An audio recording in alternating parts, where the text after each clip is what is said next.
Hello, and welcome once again to Family Historian. My name is Stephen Conti. The science of genealogy begins with oral history, interviewing older relatives and friends.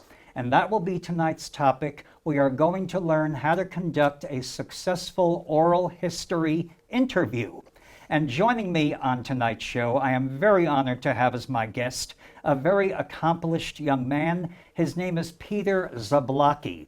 He is the town historian for Denville, Morris County, New Jersey, and he is the author of 7 books. And on tonight's show, he is going to teach us how to do an oral history interview. And now let's interview historian, teacher, town historian, father, husband, and cat lover, Peter Zablocki. Peter, welcome to my show. Thank you for having me. I appreciate it. Thank you. I'm so glad to have you here because oral history, as you know, is the basis of any genealogical research. I always tell a young genealogist, before you get fancy and start going to libraries and archives and things like that, if you are lucky enough to have a grandparent or a great uncle or great aunt, or if you're very young and you still have your great grandparents, talk to them. Am I right about that? Absolutely, absolutely. Because as you know, and as you all know, older people are a golden source. They might not be able to tell you what they had for lunch that day, but they can tell you what the coffee smelled like back in 1945. Am I right on that? Absolutely, yes. Okay. Spot on. Right. Now, I know you are the author of 7 books, very impressive books, and we're going to feature one of them tonight. You got an award for this one. It's called Denville in World War II. And tell our viewers what you did with this book and how you began this book. So the story for Denville in World War II started off initially as a means of trying to incorporate a new exhibit into our local museum in Denville. And I set out to really just kind of collect what we had on the history of Denville in World War II to make this exhibit. And then I realized that there's still a lot of people that are alive that lived during this time in World War II, whether they went to fight in war or whether they lived in town during the war.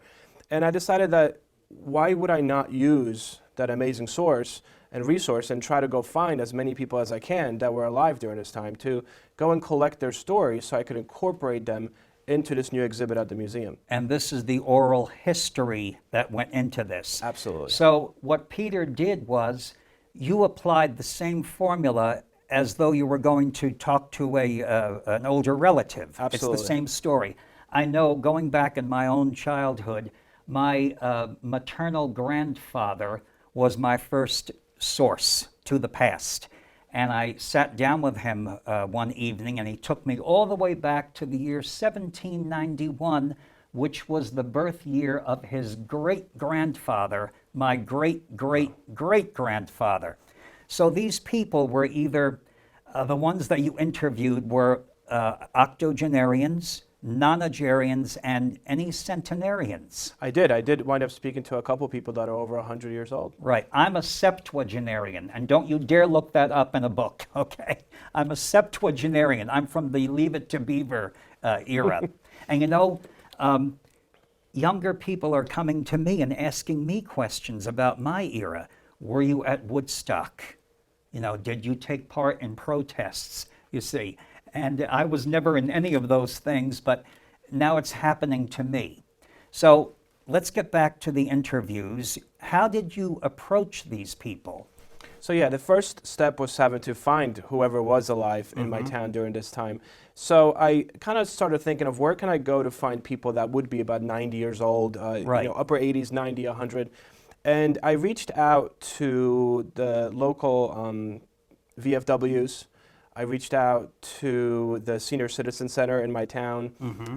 There's a few retirement places, like retirement homes in the area as well in Morris County. So I started reaching out to those and contacting their directors and just kind of seeing if there was anybody that originated or lived in Denville and if they would be willing to speak to me about the history of Denville. And I started off as I'm a historian for Denville, and my job really is I just want to have a casual conversation and collect some information of what this town, my hometown, was really like during the conflict of World War II. And this is how you approached them. And what was the initial response from these people? The initial response, usually when I usually wind up speaking to the director of the VFW or the director of the Senior Citizen Center, and they would basically tell me, we're going to go and ask around and we're going to come back to you if whether these people would be interested. Right. And it was kind of a waiting game a little bit, and then these directors would come back to me and said, yes, there's some people here, for example, in the Senior Citizen Center. They said, we are interested. There are some interested individuals that would like to speak to you and wouldn't mind speaking to you. So I was then invited to come into the Senior Citizen Center, which was, they have like lunch meetings once a week. And there was a different one for a male group and there's a different one for a female group. Right. So I had to contact 2 different directors for different groups. And I was invited to come in for the meetings. You know, as I walked in, it was one of those, you kind of stay quiet because, yes. you know, hey, yes. I'm the visitor in your place where you guys like to hang out. And one of the things I realized really goes a long way is if you bring donuts and coffee. Right. You mentioned that in your outline, the preparation. So you have down here the location. So the location was in the centers where they would feel comfortable. Absolutely. Yeah, it was in the centers. It was in retirement homes. When I did meet some people and some individuals in their own home, it was always on their own terms. So if they needed me to come in at 8:30 a.m. on a Tuesday, I made sure I made myself available at 8:30 a.m. on a Tuesday to sit at their dinner table. Because older people, I know I am, I'm very set in my ways, you know. At this time I do this, so you have to show that respect. Absolutely. Yeah. Now, you said you brought coffee and donuts. Yes, yes. Okay. Now, here's a question.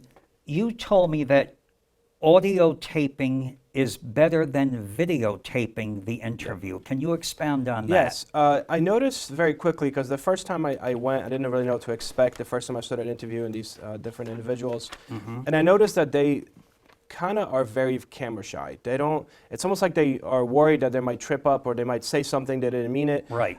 So you always want to up front notify them, is it okay? You ask them, is it okay if I record or whether it's video record or audio record this interview? And oftentimes they kind of take a little break and I'll say, well, we could just do audio if you like. I could just have a tape recorder. And although it's not a tape recorder anymore, you know, now everything's on their phone.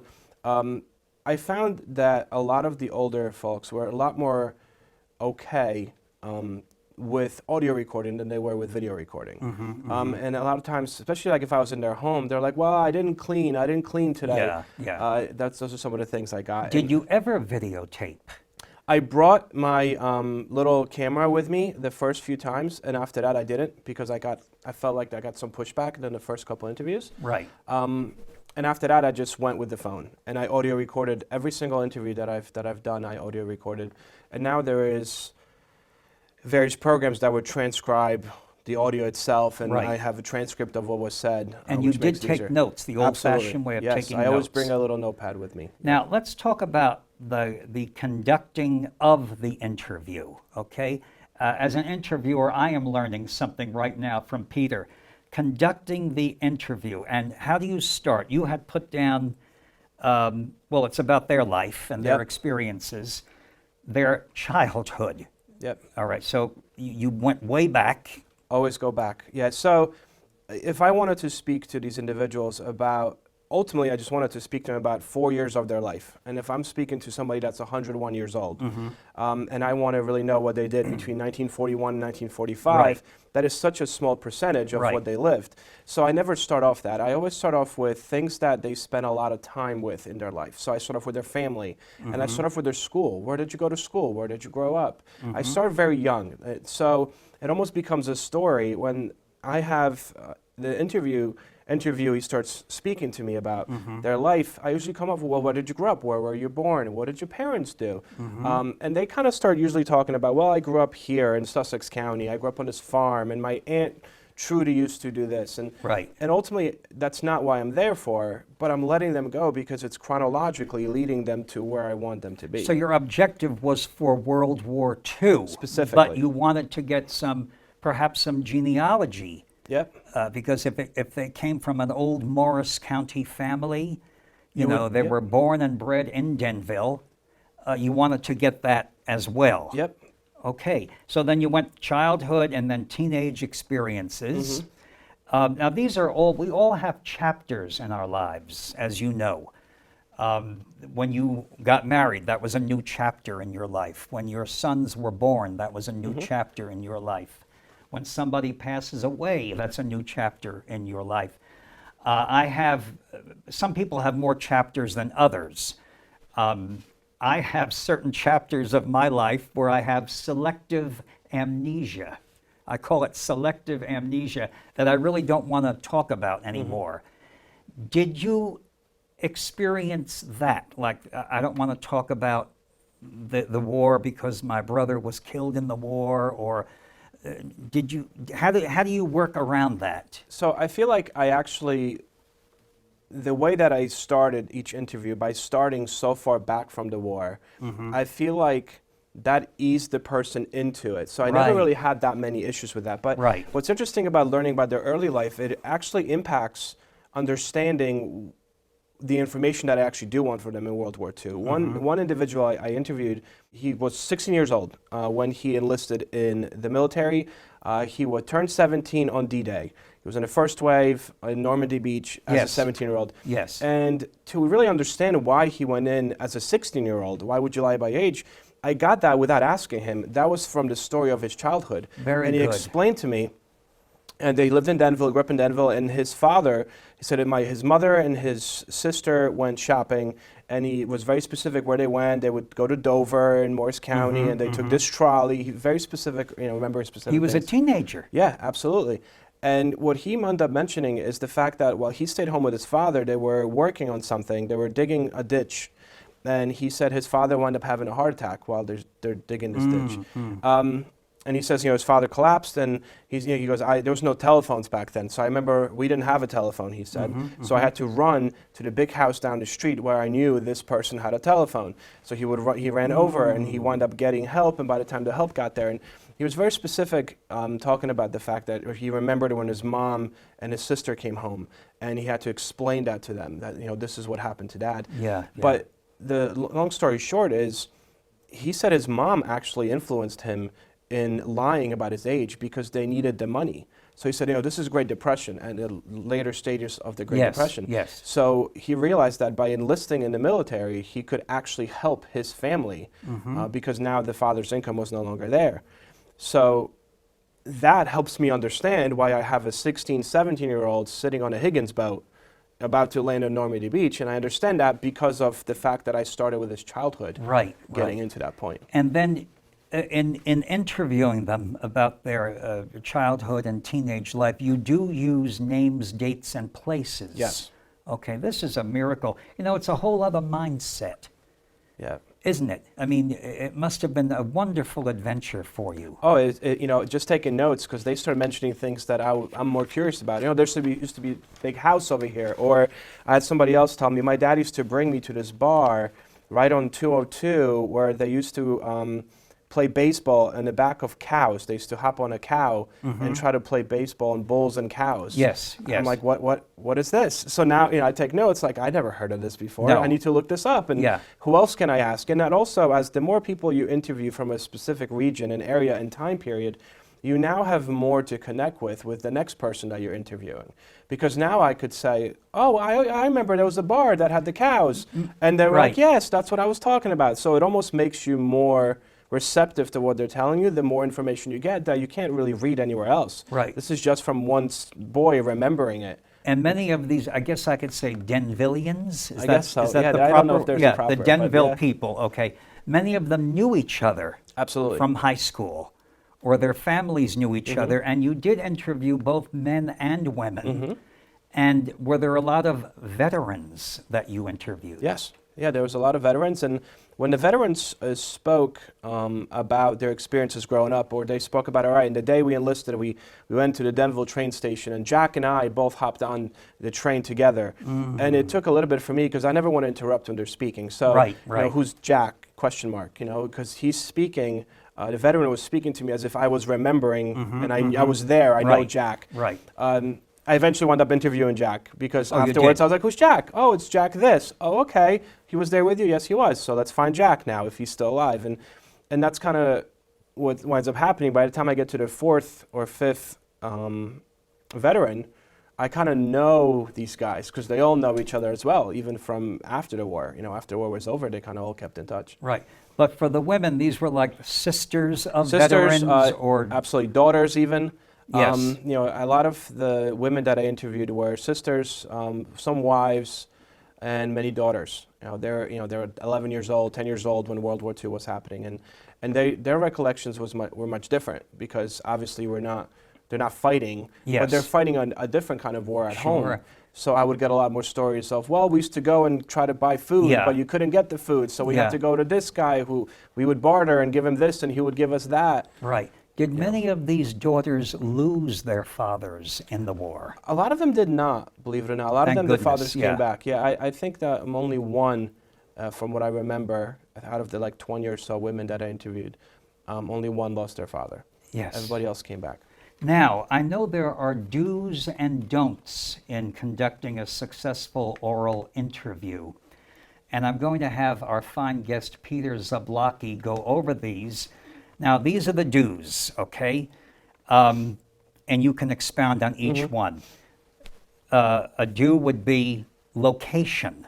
Can you expound Yeah, on that? absolutely. At the end of the day, whoever you are interviewing, they are giving up their time for you, and it's more of a you need them than they need you at this point. You know, Right. they're going about their life. This is a Tuesday, I get up and I do this, I have a routine, and now you're kind of interrupting someone's routine, especially when you have a 90-year-old, a 100-year-old. So if they do agree to interview you, it's very much on their terms, where they want to be interviewed and what time they want to be interviewed.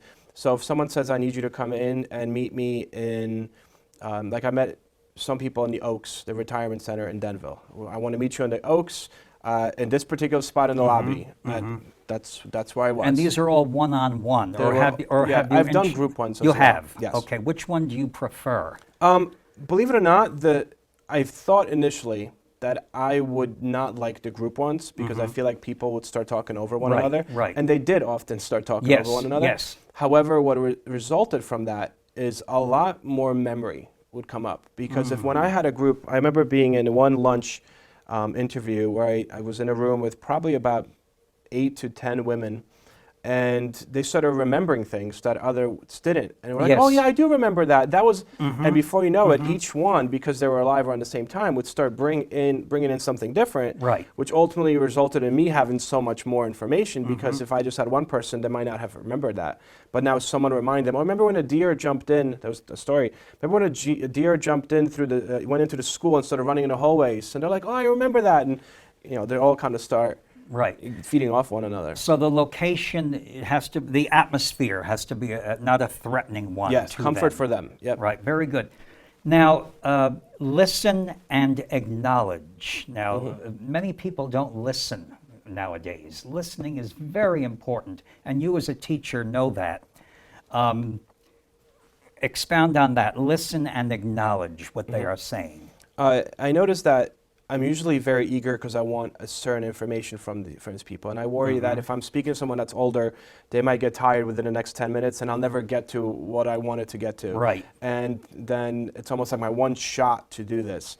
But then I realized the more engaged you are in listening, I mean, a biggest part of an interview is not the talking. If I'm interviewing, it's not about me, it's about their story. So simply sitting back and not interrupting, which kind of becomes one of our don'ts later. Yes. But actively listening, nodding, saying yes at certain Acknowledging. points, acknowledging that I am listening to what they're saying, and not rushing them through anything, ultimately. And that you're really interested in Yes. hearing. And I think a lot of people, especially older people, they sometimes feel not wanted or not important. But you are respecting them and you're making them feel important. Like Absolutely. you're validating their lives. I am very interested in your life, in your experience, in your era. And I'm flattered when young people come up to me and say, "Were you at Woodstock?" I'm flattered by that. I really am. And now a third one for the do's is take brief notes Well, we went over this. Take brief notes while you audio tape. Yes. Yeah, you definitely audio tape because there's no way you could remember everything that's said. And you also want to pay attention to the speaker at the same time. So I'm not thinking of, oh, this is good, I'm going to want to write about this later. I'm here actively listening to you. And later on when I sit down and re-listen to what I recorded, then I could get more ideas from it. However, the one key thing is for taking notes is I never want to interrupt when someone's speaking. Right. And when someone mentioned, like I mentioned before, someone's like, well, Jack and I went to the station. I would write on my little notepad, Jack, station. And I would go right back to listening to the narrative. Right. And right. the premise here is that it gives me ideas that if the person that I'm speaking to doesn't get to, I have these little cues where all of a sudden the person's like, well, because I've gotten to that before, when someone would say, well, and that's just about it. And then I would look at my notes and say, you mentioned the fact that you go back to that. An airplane blew up right above you when you were on that gun, on your ship. And, do you remember that plane? Was it close to you? And they're like, oh, well, yeah, the plane and the wheel landed right next to me, and now I'm bringing it back. And I never stopped them when they were given that narrative. Yes. It was just kind of giving notes for myself. They're not notes that I would later turn into anything. They're just notes to continue the conversation if need be. Very good. Now the don'ts. These are the do nots in interviewing. Well, you mentioned one, never interrupt. Never. I mean, that's common sense. You don't interrupt because this would ruin the chain of thought. Yeah. Absolutely. Not even train of thought. But, at the same Train of thought. Train of thought absolutely would. Yeah. I mean, because someone is, you have to understand too that when you're speaking to someone that's older, they're not there in that room with you anymore. They are on that farm, or they are. Remember going to that store? The one person back in 1945. Exactly. This one person was like, "Oh, we used to jump into this rumble seat car of this guy, and he would drive us around." And we would collect scrap metal, and I remember that seat was, that had this little rip in it. And for me, all the details, little details. And normally I'm like, okay, that's not what I need here. But you have to listen. You never interrupt because that rip would lead to there was this big scrap metal dump on Broadway, and now we're getting to things that I actually am interested in. So never interrupt under any circumstance. Even when there's something you want to know more about, like I said, you just write down a little thing. Yes. And you could come back to it if need be. Oftentimes there's no need to come back. As long as it's a narrative, the people get to the whole story. Now, here's one. Do not show a lack of empathy. Absolutely. You have to, well, you weren't there. You don't know what that was like, but if they're telling you a tragic part, how do you respond to this? How do you, you don't say, oh, you're overreacting or something like that? Never. No. I think that the idea of always showing empathy or not, or lacking, in this case it is a don't, right? So don't not. I think it's important. Almost every person that I spoke to at some point or another teared up. Because a lot of things, they're, like you mentioned before, they're getting to a point in their life that they probably purposefully forgot. And that's a chapter that they just never thought they were going to talk about, but now here they're there. Right. And you have to, if someone is crying or if someone's voice is shaking, I'm not trying to rush through it. I'm not trying to be like, oh wait, this is uncomfortable. I let them get their emotions out. And there were times where I sat there and someone cried for a few minutes, and I just said, I'm really sorry. I'm really sorry. I would start crying with them. It is very sad, and you have to show that empathy. You have to make sure that you're not dismissive of their feelings. So do not show a lack of empathy. Yep. And the last one is, do not be forceful or pushy. Yep. You'll scare them away. Very easily, yes. Right. If someone says that they don't want, they're done. I'm tired, and let's say you go back to your notepad and you want to try to restart the conversation, and you feel like that person really is tired, they're done, then they're done. And I think that what that has shown me, I had one particular person that I spoke to, and it was probably like a 15-minute interview, and I had so many questions ready. Yes. And they were just tired. They were like, I'm just tired. It was an older lady.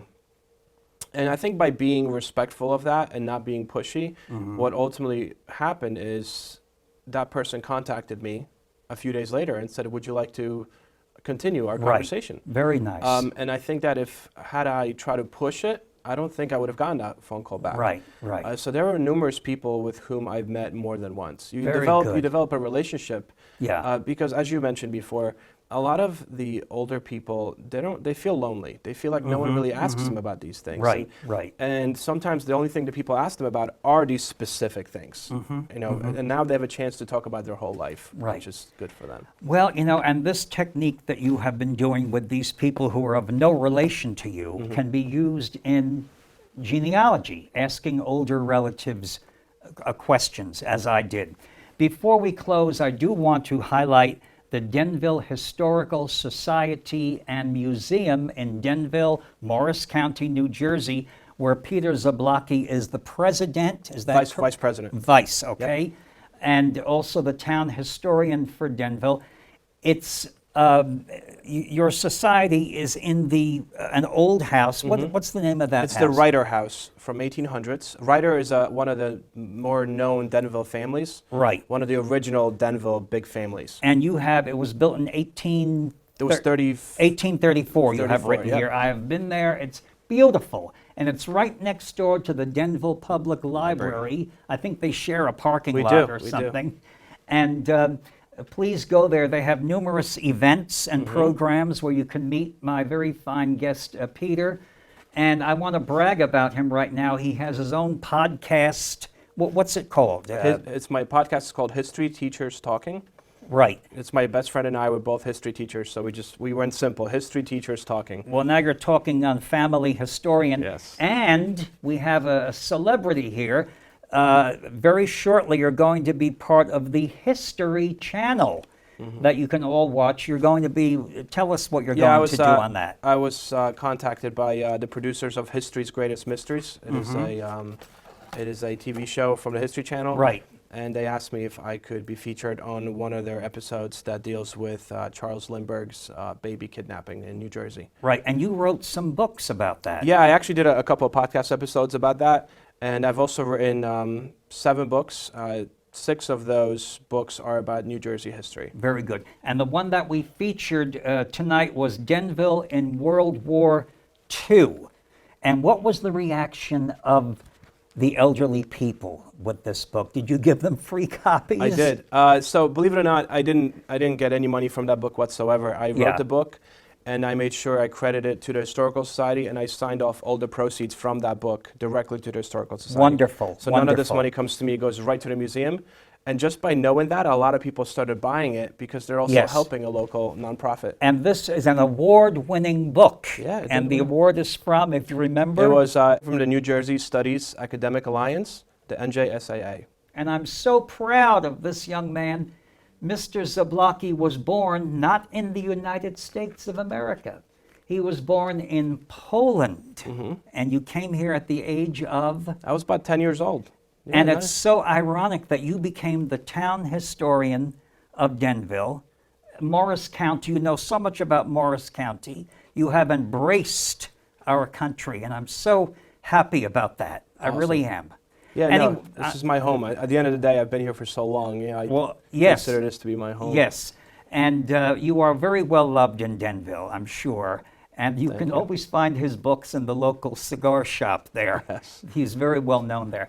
Peter, thank you so much for coming on my Stephen. show. I really appreciate it. And I want to get you back. You are a golden person to know. Thank you very much. Thank you. Thank you. And on that note, as I have been saying for the past 35 years, we are all descendants of ancient civilizations.